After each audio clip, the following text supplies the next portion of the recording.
Here, you're ready for your dose of reality.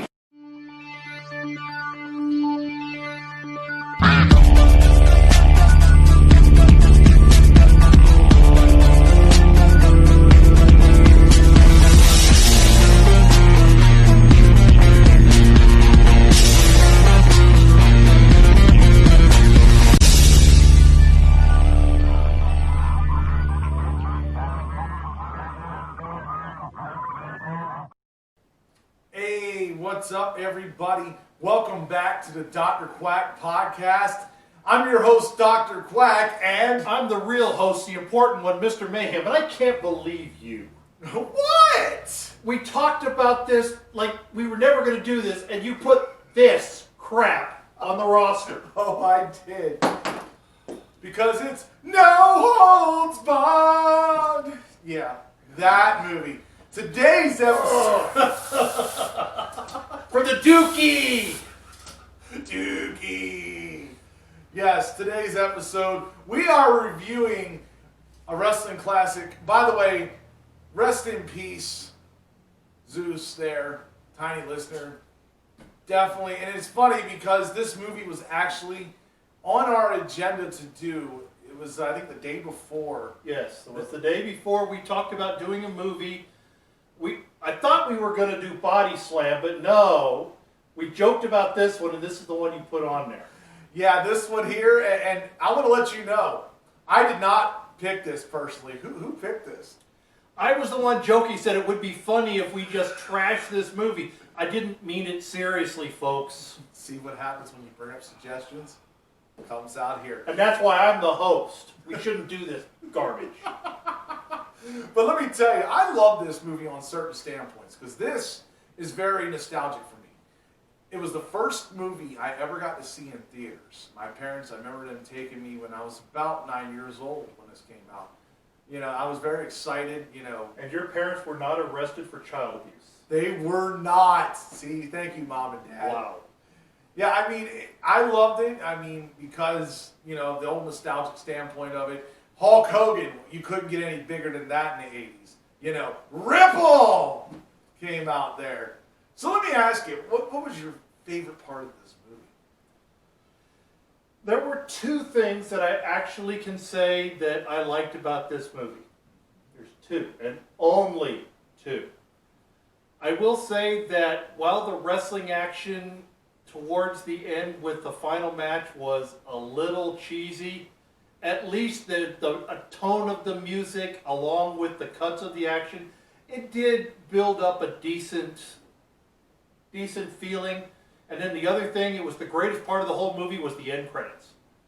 And by the way, this is our going home show here at the end of the year, so you'll see this one here.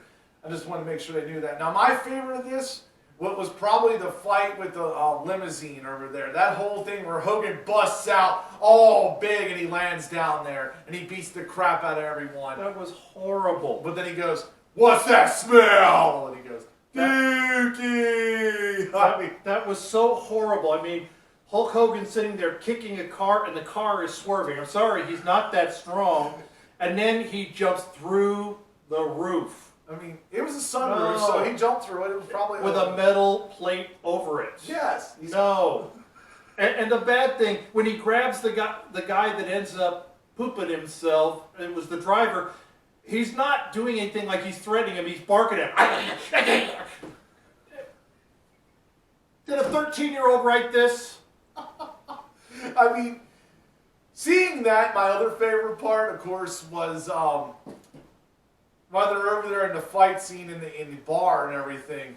Who was that played that character? What was his name? Hanson? Yes, Stan Hansen over here. Looking at the two suits after trying to go pee, and he's called them Teeny Weenies. I'm just like, that was probably two of the most memorable lines from this. Well, the only reason Stan Hansen had to get that close is he's blind as a bat. Many people have said Stan Hansen has hit them in the mouth because he's so blind when he's throwing that clothesline, he don't know where he's aiming. I mean, as you can see, definitely it wasn't the worst movie out of all wrestlers making movies. There was some worse, but it definitely was not the best. Ooh. You know, what was the worst thing you saw in that movie? everything between the starting credits and the end credits. There was nothing there of redeeming value really at all. I mean, this movie really played like a 13-year-old boy wrote it.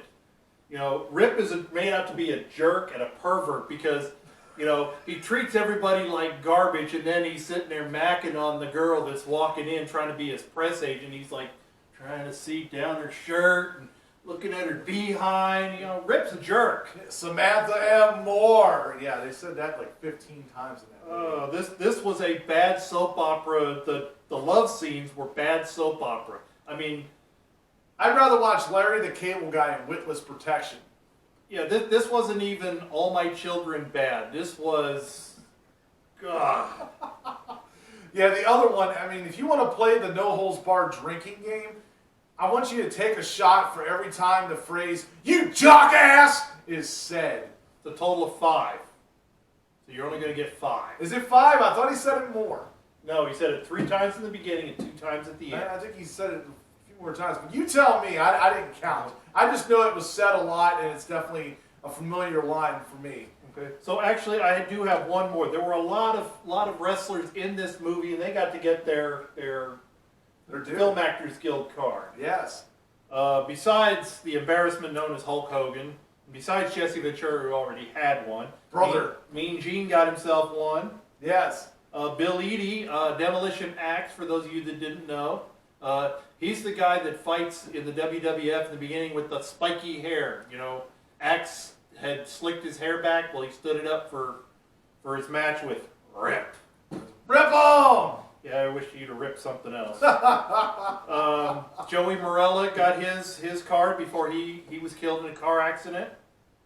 Joe LeDuc, Laurinaitis, Stan Hansen, the Duke of Dorchester. Yes. Now, Jeep Swenson, he was already had one. He was Lug Wrench.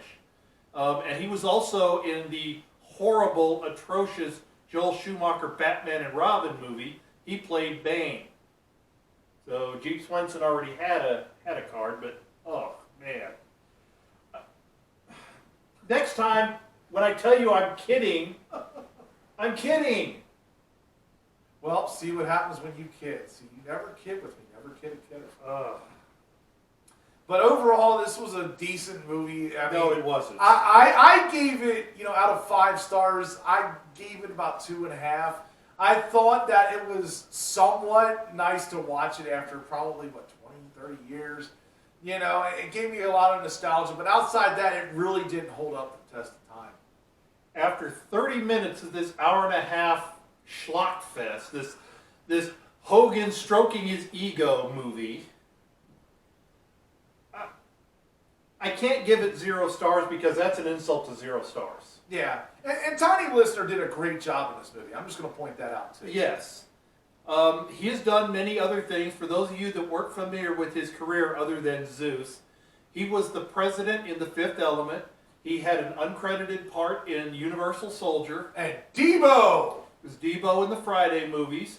He did a couple of other even worse wrestling movies than this. We're not going to talk about Slam. I'm kidding. We're not doing Slam. Thank God. We are not doing Slam. I saw this cover and got scared. Tiny Lister is a cook, and he cooks a dog turd and feeds it to somebody as a hamburger. No, we are not doing that movie. Thank God. But Zeus is a really good, or Tiny Lister is a really, really good actor, and he will be missed in the acting community.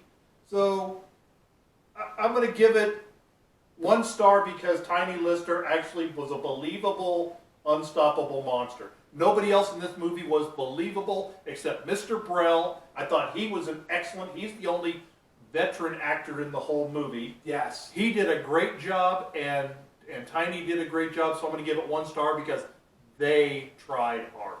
Now I'm going to ask you a surprise question here. Okay? So if they decide in 5, 10, 15 years to remake this movie, who are you going to have play Hulk Hogan and who are you going to have play Zeus? Is there anybody you can? Ugh. Man. The first question is why would anybody remake this? Who knows? Vince needs money. You don't have enough already. Thank you, WWE Studios, for breaking this out.